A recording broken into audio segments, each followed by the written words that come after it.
នេហាដល់ពេលត្រូវបែកទួងយំយេកក៏មិនបានការបានត្រឹមសោកាព្រួយកង្វល់គួកាត់ចិត្ត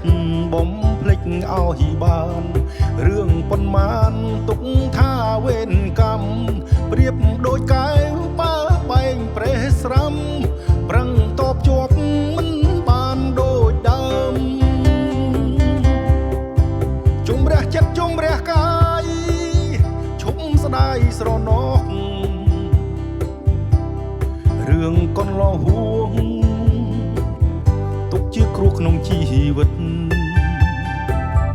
ឈប់នឹកឈុំគិត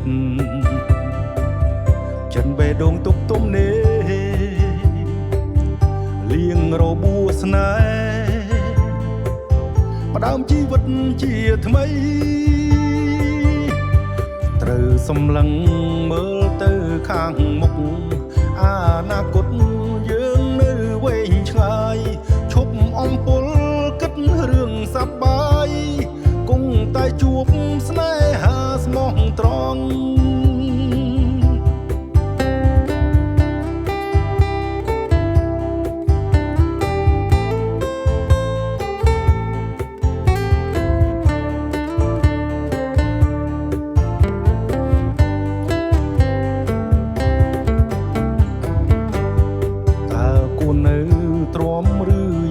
ណាបើស្នេហាដល់ពេលត្រូវបែកទួងយំយេកក៏មិនបានការបានត្រឹមសោកា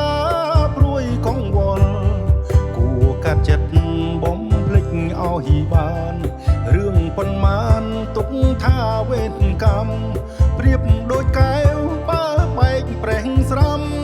ប្រឹងតបជាប់មិនបានដូចដើមជុំរះចិត្តជុំរះកាយឈុំស្ដាយស្រណោះរឿងកន្លងហួងទុកជាគ្រោះក្នុងជីវិតឈប់នឹកឈុំគិតចិនបេះដូងទុកទុំនេះលៀងរបួសស្នេហ៍ផ្ដើមជីវិតជាថ្មី